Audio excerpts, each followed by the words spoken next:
রান্নাটা কোথা হয়েছে গা? সেই ভেতরে তাহলে এই কটাতে দিলেই হয়ে যাবে। কতদিনই বাকি আছে?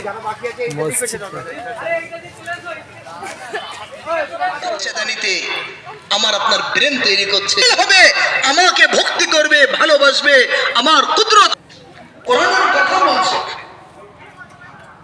তো আল্লাহ রাব্বুল আলামিন আরশের নিচে জায়গা দেবেন।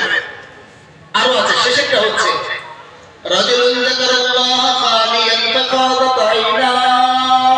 আল্লাহর এই সমস্ত একবার ভাবেন, এইদিকে আমার মালিকের এই অবদান, একদিকে আমার এই কর্ম, চোখ দিয়ে পানি বাড়ে। ভক্তি আছে, সে যে ধর্মেরই হোক না কেন, মায়ের কষ্ট সে তার সামনে আছে, মায়ের অবদান তার কাছে আছে। বাচ্চা যখন মায়ের পেটে আসে তখন থেকেই মা অনেক কিছু খাওয়া ছেড়ে দেয়, অনেক জায়গায় যাওয়া ছেড়ে দেয়, অনেক কষ্ট করে এক পাশে শুয়ে রাত কাটিয়ে দেয়। বাচ্চার প্রসব বেদনা সহ্য করে, তার লালন পালনের কষ্ট সহ্য করে। এই সমস্ত কষ্ট আমার আপনার সামনে থাকার কারণে মাকে আমরা কে দিল, ভক্তি কে দিল? আমার দুনিয়ায় আসার আগে মায়ের স্তনে দুধ দিয়ে ভাত খাচ্ছে কি ডাল দিয়ে ভাত খাচ্ছে? আল্লাহ রাব্বুল